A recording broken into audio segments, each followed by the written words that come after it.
program like Cops and Kids. And New York residents have a lot to say about it. Reporter Davina Jakova has the story.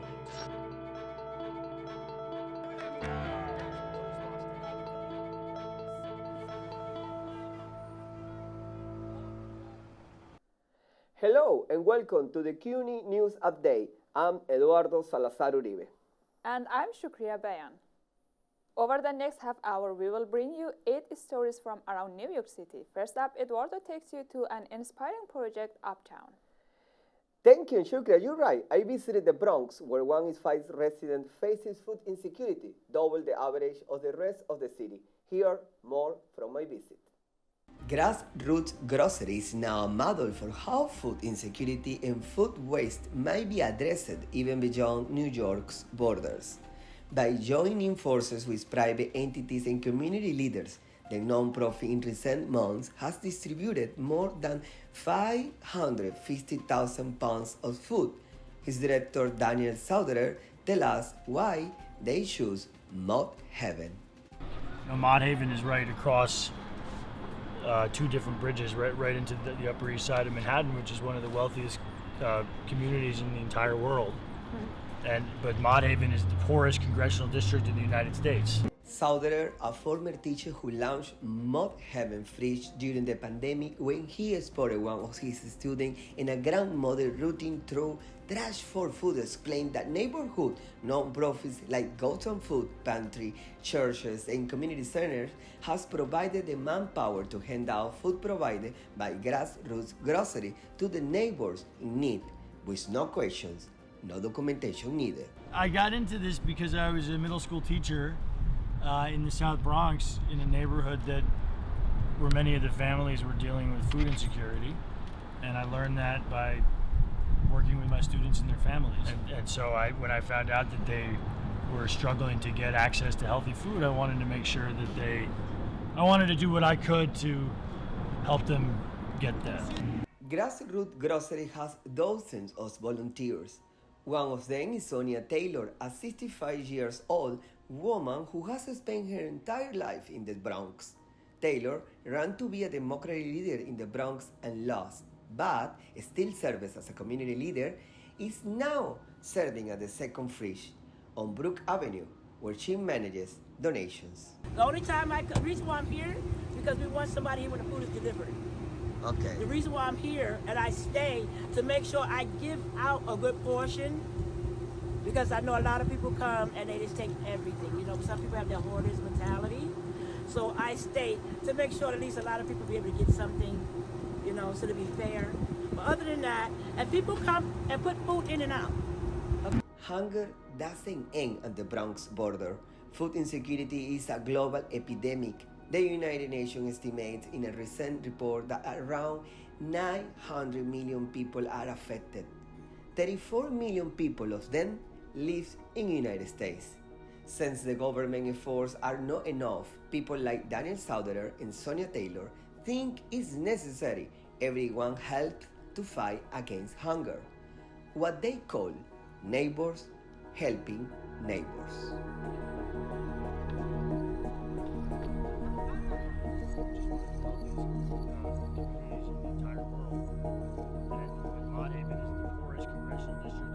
Dozens more Grassroots Groceries volunteers participate in a Saturday project involving 30 drivers who deliver food to housing development and a medical clinic to serve an estimated 1,000 families in Harlem and the Bronx. If you also want to help, you just have to reach out grassrootsgroceries.com and donate food, or maybe to become as a volunteer.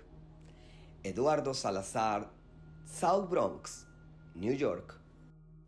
And I'm also reporting from the Bronx. I visited Reborn Farm, a rooftop greenhouse working to curb food insecurity. Reborn Farm's rooftop greenhouse will improve Bronx nutrition. Next year, residents of public housing may have a new neighbor, an urban farm. A rooftop near Marisona's forest houses will soon be home to Reborn Farms, a greenhouse garden capable of producing enough fresh vegetables to feed hundreds of families. Well, we're focusing really building decentralized systems, specifically in areas and in places like the South Bronx that has been for generations disinvested in, really to highlight this idea of access when it comes to food, but also this idea of economic development and food being the tool for that. And this is essentially the example for that new way that we're thinking, that revolutionary way of addressing access, but also using food as the way forward. Plants will be watered with rain collected from the rooftop with automated timers regulating the air, heat, and water flows. For founder Henry Obispo, Ribbon Farm aims to increase the health and economic power of Bronx residents. Besides providing healthy food for the surrounding community, it will also be a place to learn about growing plants and healthy eating. I mean, I think that's a dope idea, especially, considering the area. We got the park across the street. It's a lot of families and stuff here too, so, it'd be good for them to be able to go up there and just, enjoy the summer, especially next year.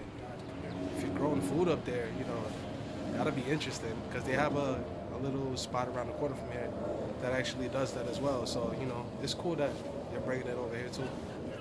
Reborn, along with 3 other finalists, will present their final pitch to investors in March 2023.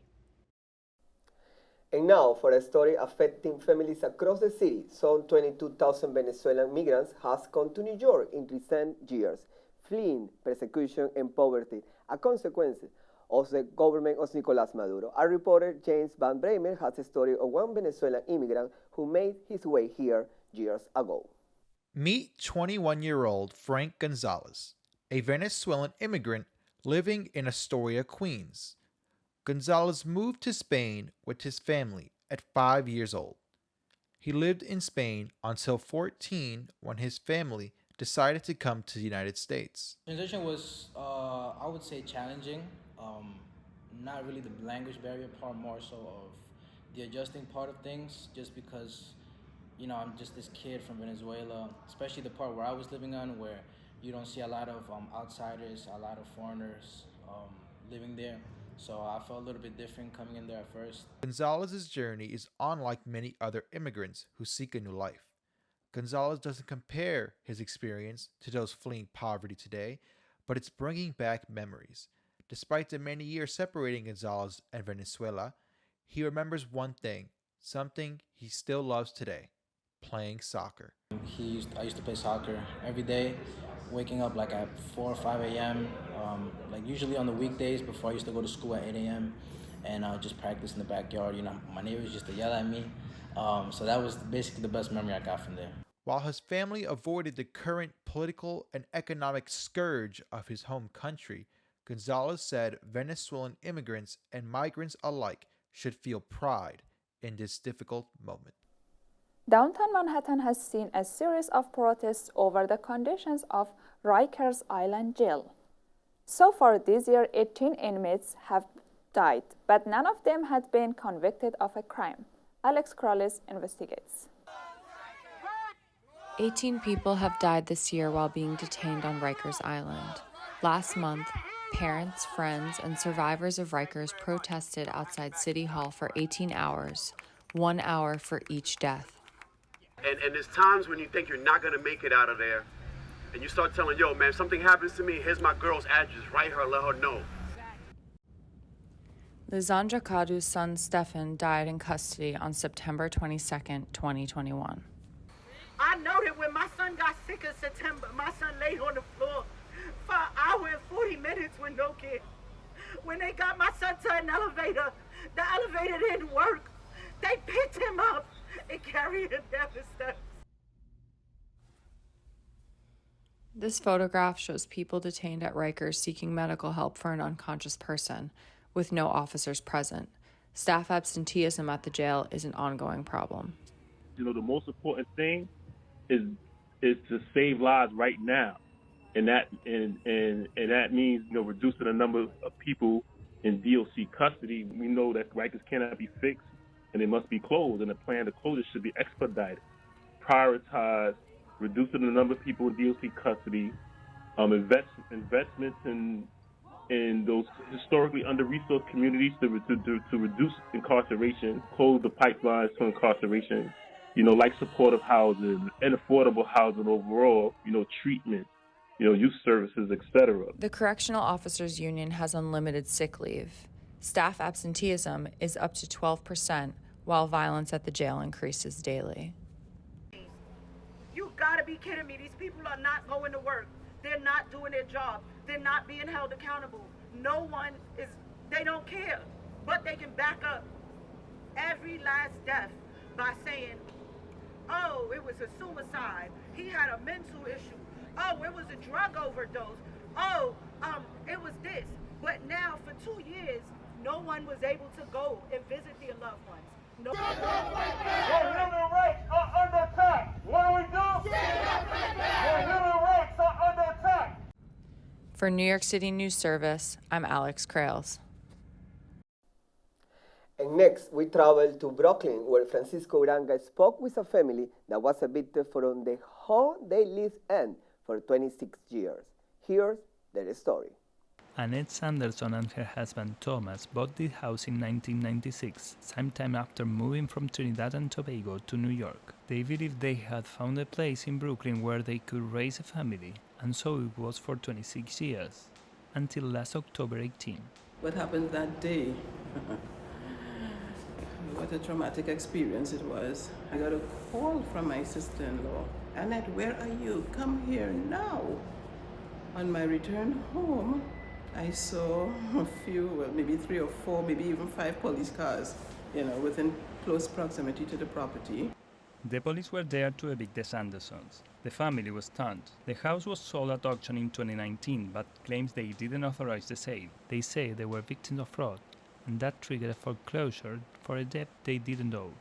At the time of the eviction, 13 people were living in this house. My children, my nephews, my nieces, my brother, my sister-in-law, 13 of us all together. As young as my 3-year-old grandson, up to my elderly brother who is terminally ill. Annette Sanderson says she was able to avoid becoming homeless thanks to support from community organizations such as Equality for Flatbush. Currently, she and her brother live in a hotel paid for by this organization, while the rest of the family is spread out in the homes of other relatives. Black homeowners matter! Black homeowners matter! Black homeowners matter! We have been rescued. Because hadn't it been for them, I don't want to think what would have happened to me. I might have been on the subway somewhere, begging shelter somewhere, maybe sleeping in my car somewhere. Behind this story is a complex mortgage scheme organized by a man who was charged with underwriting mortgages and then defaulting on them. Authorities say he stole $20 million from banks and lenders. He was indicted in 2008, but 4 years later the U.S. District Court suspended his trial and ordered him to undergo psychiatric treatment. This gentleman, he stole it from us, and he transferred the property from my husband's name to 2 of the fictitious companies, then to his aunt, then to another person. And that person told me that she was given $10,000 to put our deed on her name because she had good credit. The Sandersons claimed that Deco 2 stole the deed to their house and took out a mortgage on it. Although the first claims for payment began arriving at Sanderson's home in 2007, the case did not move forward until 2019, when the creditor banks requested that the property be auctioned off. Alguien le dé cuenta la historia de lo que pasó y me dicen, oh, pues la familia definitivamente ya deben tener la casa, pero no porque tenían unos abogados terribles. To avoid eviction, the Sandersons filed suit in the U.S. District Courts against 3 banks that held mortgages. The case was dismissed in 2021. Despite everything that has happened, Annette Sanderson is not giving up and wants to continue fighting in court. I intend to, because it is our house. It is our house. The law of man is so different, but I know there's going to be light at the end of the tunnel. Francisco Uranga, New York City News Service. Now we head to Manhattan, where the fire department says lithium-ion batteries used on e-bike have ignited, causing several houses fires. Amanda Salzar investigates. Imagine this. You spend over $1,000 on an electric bike only for its battery to burst into flames. This is the case for some unfortunate New Yorkers whose e-bikes' batteries exploded while charging, causing an increasing number of fires. To try to combat this issue, the New York City Council is considering a package of legislation about e-bike battery regulation. Reports indicate that lithium-ion batteries, especially those that are damaged, refurbished, or inexpensive, are most likely to catch fire when charging. The New York City Fire Department said that the number of e-bike and scooter battery-caused fires has risen from the previous year. As of November 17th, there were 191 lithium-ion battery fires in New York City, resulting in 6 deaths and 140 injuries, the FDNY said. This was an 84% increase from 2021, when there were 104 lithium-ion battery fires that resulted in 79 injuries and 4 deaths. And that was a 136% increase from the year before, when there were only 44 of these fires and 23 injuries. This past week, we responded to a fire in a high-rise apartment in Manhattan that began when an e-bike caught fire. It resulted in 38 injuries and required a daring rope rescue of individuals who narrowly escaped death via a window on the 20th floor. The Council's package includes proposed legislation from Council members Gail Brewer and David Carr of the Committee for Fire and Emergency Management. It will prohibit the sale of refurbished lithium-ion bike batteries, mandate annual FDNY reporting on e-bike fires, and require the FDNY to create an education campaign on the topic. City Bicycles NYC manager Charlie Williams said he's found that e-bike riders, usually delivery workers, love their bikes that get them to their destinations faster than pedaling would. City Bicycles only sells regular bikes. It's too bad. You know, it's kind of scary in a way, you know? So that maybe give them second thought about buying an electric bike? I don't know. E-skateboard and e-unicycle rider Jeffrey Peralta had this to say on the matter. Blown out of proportion, 100%. The news and the media make it seem so much worse than it actually is, when most of the time it's just poor battery ethic. The FDNY is advising people to only use the charging cords and adapters that come with the bike or scooter, and to not make any battery repairs on their own. Amanda Salazar, New York City News Service. Now, Hilal Bachetepe has a story in Harlem about controversial efforts to expand harm reduction centers. East Harlem is at the center of Manhattan's opioid crisis. A recent report from the New York City Health Department found that Harlem has among the highest levels of drug overdose deaths in the city. Those numbers are projected to grow, and the issue is causing major polarization in the neighborhood. Last year, On Point, a nonprofit, opened the first 2 safety injection sites in Manhattan. Both are located in the Harlem neighborhood. They provide shelter for the unhoused, wellness and mental health resources, and oversee safe use of illegal drugs like heroin and other opioids.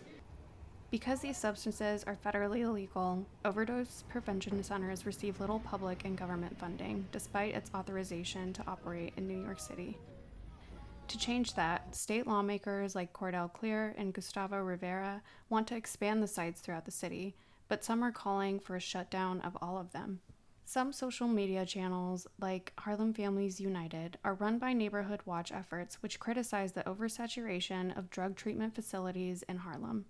Many of them are near schools and residential areas. Residents like Jenny Skogel argue that they encourage open-air drug use that's harmful to the community. Do that in front of the injection site. So you'll see people in long chairs who are the drug dealers. And the drug dealers they bring their long chair. For some like Skogel, the connection between drug use, homelessness, and mental health issues isn't so clear-cut. I'll have to say, around here, this isn't a homeless issue. Not in our area. It's a drug problem. Okay. They're homeless because they want it. I mean, we have services come through here because I call 311 a lot. And so they're offered services. They don't want services. But I can show you, there's a pregnant woman who lives right. According to one On Point supervisor at the 125th Street location, they see about 200 people come in a day. Most of them are regulars looking for a place to stay while they wait for the shelter to open up their beds between 5 p.m. and 8 a.m. For people like James, places like On Point provide camaraderie, support, and hope for those who are down on their luck and seeking help and recovery. And I was clean from drugs and alcohol for about 15 years, and I had a bad car accident in my car, and I got prescribed some Percocets and some Oxycontin, and that led me back to heroin addiction. James is now employed through ACE, a nonprofit that helps unhoused people find and retain employment. He's been clean for 13 months and has a lot of hope, but he believes places like On Point help folks get back on their feet, and getting rid of them can be detrimental for many. You know, I think that we got to keep the programs going. I know that statistics say they're a revolving door, but it still helps millions of people. So yeah, it's a lot of people it didn't work for, and for a host of reasons. But you can't shut the programs down because a few didn't make it or didn't take advantage. You gotta look at all the people that did. For the New York City News Service, I'm Hira Bachetepe. For our final story, Gabe Rodriguez tells us profiles an artist who uses chalk to create art and get people screaming throughout New York City's public parks.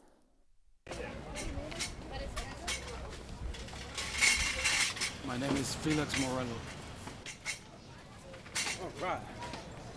Woo! I'm an artist, you know. I was gonna say street artist, but that wouldn't be the whole story. Felix Morello's work is about breaking social barriers, says the artist who was born in Cartagena, Colombia. Formerly an art instructor, Felix makes a living selling his work, which include painted and drawn pieces, murals, poetry, and sometimes t-shirts. One of his recent projects consists of drawing bad luck spots all over Union Square. Because it's better to express something that is bad, even if it's bad, that hold it in. You know, like a sickness has to be out. People oftentimes interact with his work. Some of his circles include hugging or kissing spots. Others are screaming spots. I mainly use chalk for, I think, 3 different reasons. It gives me access to other places, you know, the other places where I couldn't do my work. If I do something permanent, I'm already, it's technically and by law, it's graffiti. You're defacing public and private property, so I want to get away from that. And many times I get sick of my own work, so I don't want something to be too long out there, especially if it's like a bad luck spot or a racist spot or a suicide spot. Those are circles that I don't really like to leave too long out there. Even the good luck spot, I want to move on and make things kind of interesting for myself and also the public and the audience. Another reason why I use chalk is that it's very affordable. So with a small amount of money, I could create a large body of work and not have that money issue, you know. It does add up, but it's not as much as spray can and other things. And I hope to be one of those people that creates like an outlet where you can freely express yourself, you know. Reported by Gabo Rodriguez Tosa, New York City News Service. Wow, what a way to make art. I know, right? And with this, we have to say thank you for watching. And before we sign off, we would like to say thank you to everybody behind the cameras, including Sebastian and Susan. This has been Eduardo Salazar Uribe. And I'm Shukriya Bayan. See you next time.